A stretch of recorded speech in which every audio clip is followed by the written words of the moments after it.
Evet, merhaba arkadaşlar herkese. Bu videoda konuyu daha önce bir çekimini yapmıştım. Ancak o çekimi İngilizce'de yapmıştım. Full İngilizceydi. Altyazı Türkçe koymuştum. Bu sefer bunu sadece Türkçe dilde yapmak istiyorum. Daha iyi anlaşılır diye, anlaşılması amacıyla.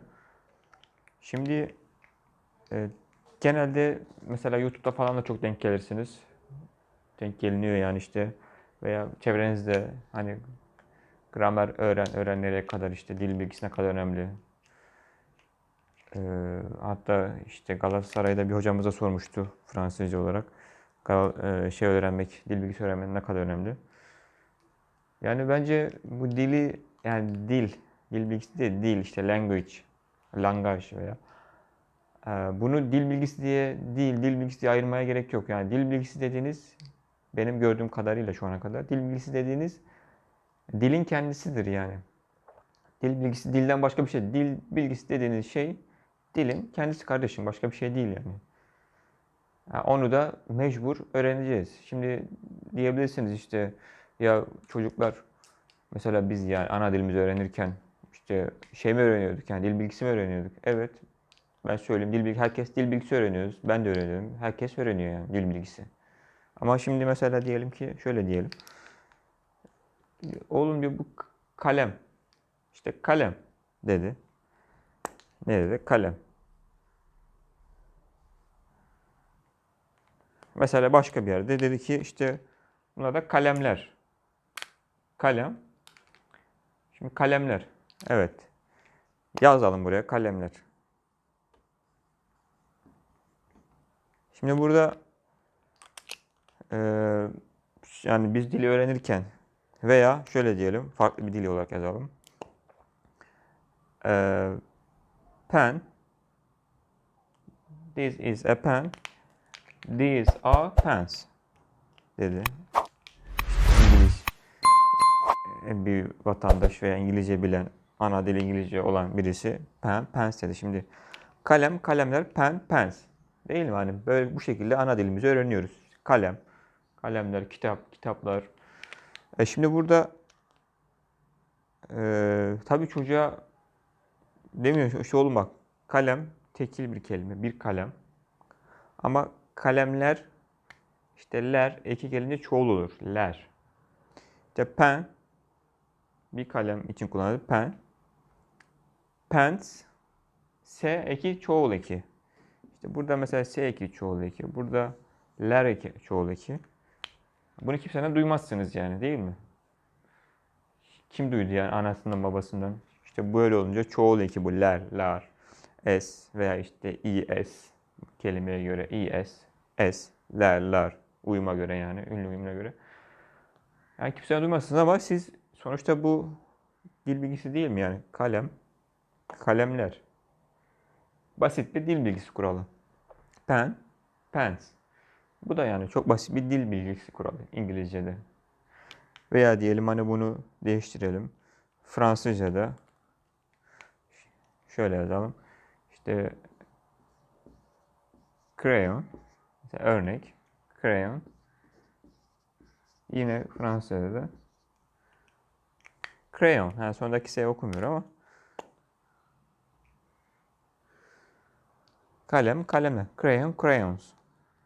Tabii Fransızca'da şey eki de var. Onu da le crayon işte diyelim L veya D yerine göre başa gelen takılar da var. Le crayon, le crayon. Le crayon, le crayon, de crayon. Yani S okumuyor ama var tabii orada. Le crayon, le crayon, de crayon.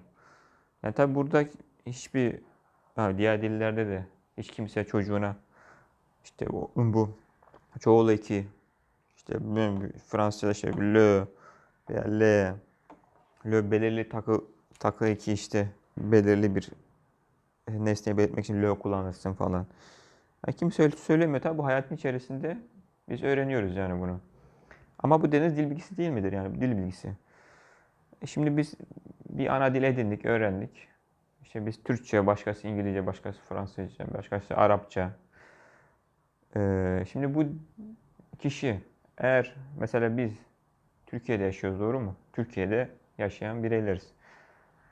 Şimdi İngilizceyi nasıl öğreneceğiz mesela? Şimdi dışarı çıkıyorsunuz, her tarafta Türkçe konuşuluyor. Okula gidiyorsunuz Türkçe, iş yerine gidiyorsunuz Türkçe. Belki bilgisayarınızda da bir şey yazarken, televizyon izlerken Türkçe, her taraf Türkçe yani. Nasıl öğreneceksiniz? Hani diyelim gittiniz işte İngiltere'de, Amerika'da yaşıyorsunuz.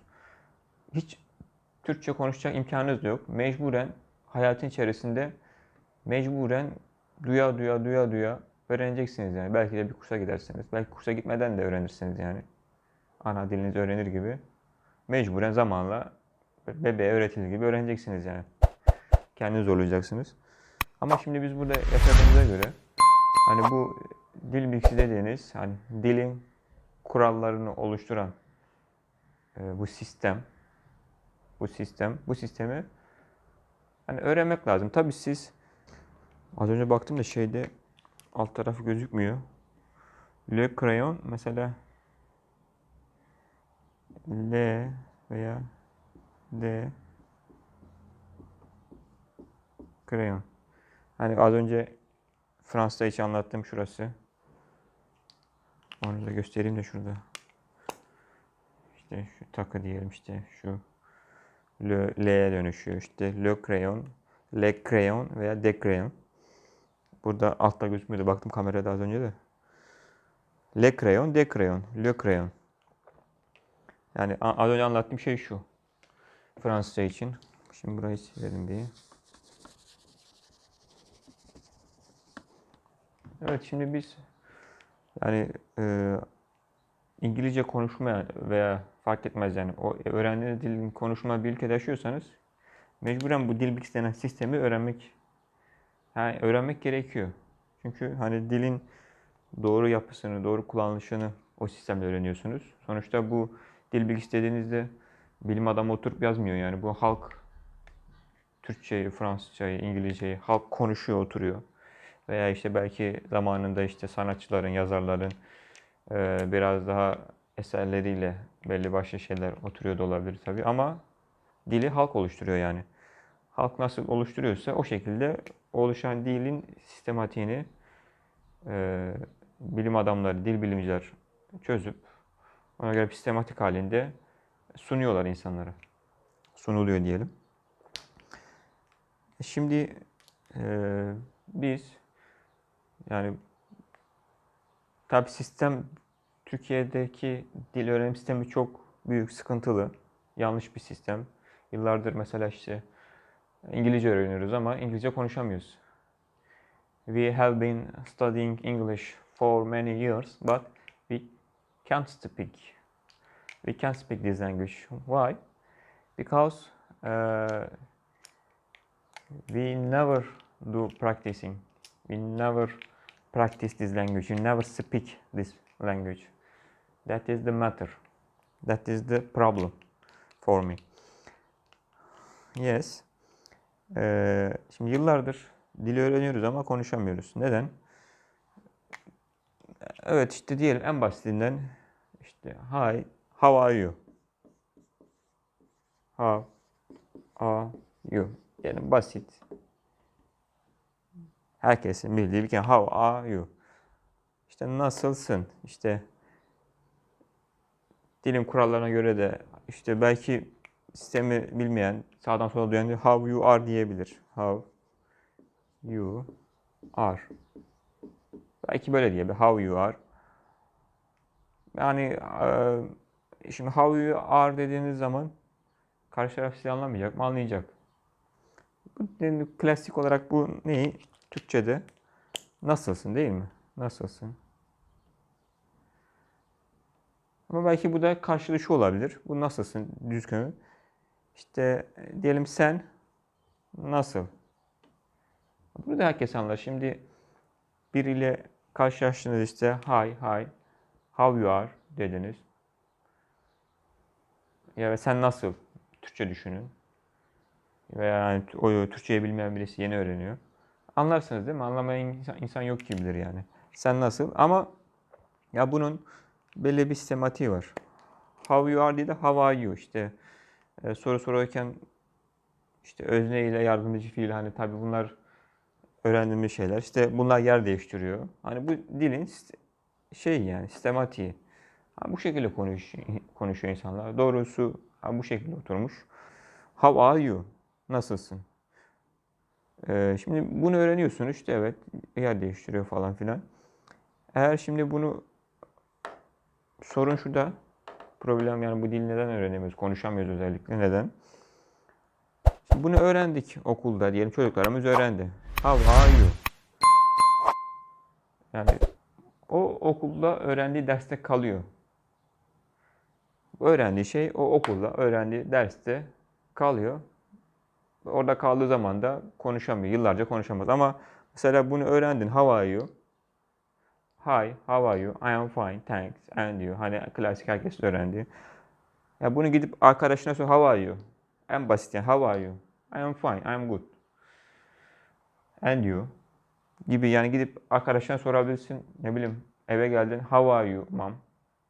Annene sorarsın diye bilmiyor İngilizceyi. Herhangi bir şey bilmiyor. How are you? Gittin kuşuna sordun. Hello my bird, how are you? Veya babana sordun, kardeşine sordun, oğluna sordun, bilmiyorum artık. 3-5 kişiye bunu sorduğun zaman günlük hayatta how are you, how are you, how are you derken zaten artık sen bunu öğrenmiş oluyorsun yani. Zaten bir de dili böyle öğreniyoruz yani. Biz normal Türkçeyi de bu şekilde öğrenmiyoruz. Bu şekilde öğreniyoruz. How are you diyelim. Yani şimdi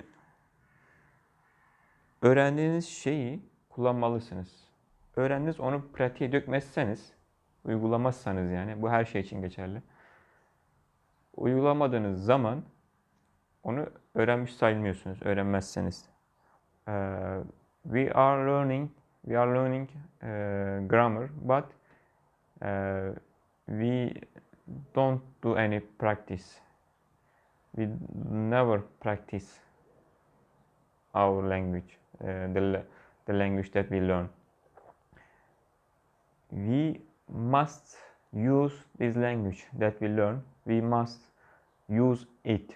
We must speak. I don't say we should speak, not should. We must speak to be able to speak this language. That's all. That is the matter. If you don't use, if you don't speak this language, it doesn't matter. Maybe you don't obey the rules. It doesn't it doesn't matter for me, and it doesn't matter for anyone.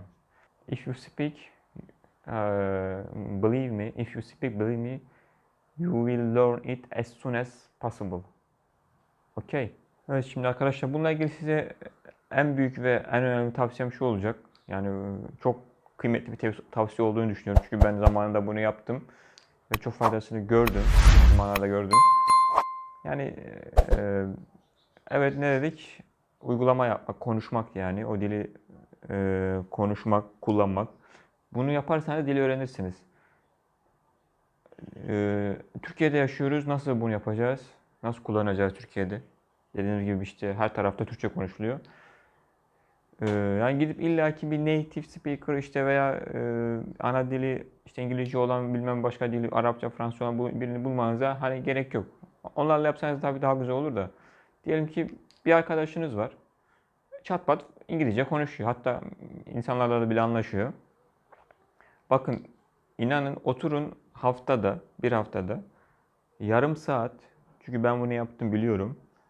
Yarım saat onunla o dilde sadece o dilde kullanarak pratik yapın. Bir yıl yapın. Bir yıl sonunda o dili konuşacak hale gelirsiniz. Buna emin olun. Sadece bir haftada yarım saat bunu yapın. Düşünün siz bunu arttırırsanız tabii ona göre daha çabuk ilerleme kat edersiniz. Yani bu yapabileceğiniz en basit şey. Birisini ayarladınız, buldunuz.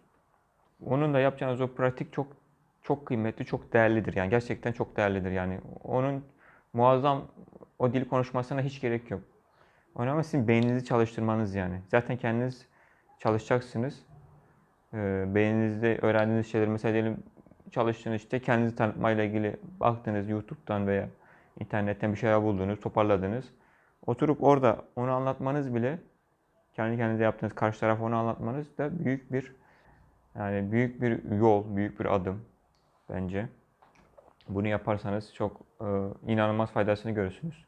Hatta tabii gidip yurt dışında 3-5 ay kalıp tabii orada Türkçe konuşarak değil, gidip Türklerle takılarak değil tabii ya. Belki bir sene kalıp e, orada yaşamanız tabii o çok daha değerli. Öyle bir imkanınız olsa keşke herkesin.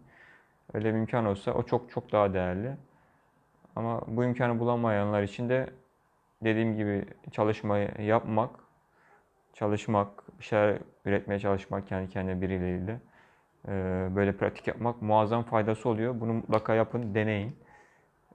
Hatta bunu belki 3, 5, 10 böyle ders diyeyim artık yani o yarım saat periyotlardan sonra göreceksiniz ki faydasını anlayacaksınız yani. Teşekkür ediyorum. Kendinize iyi bakın.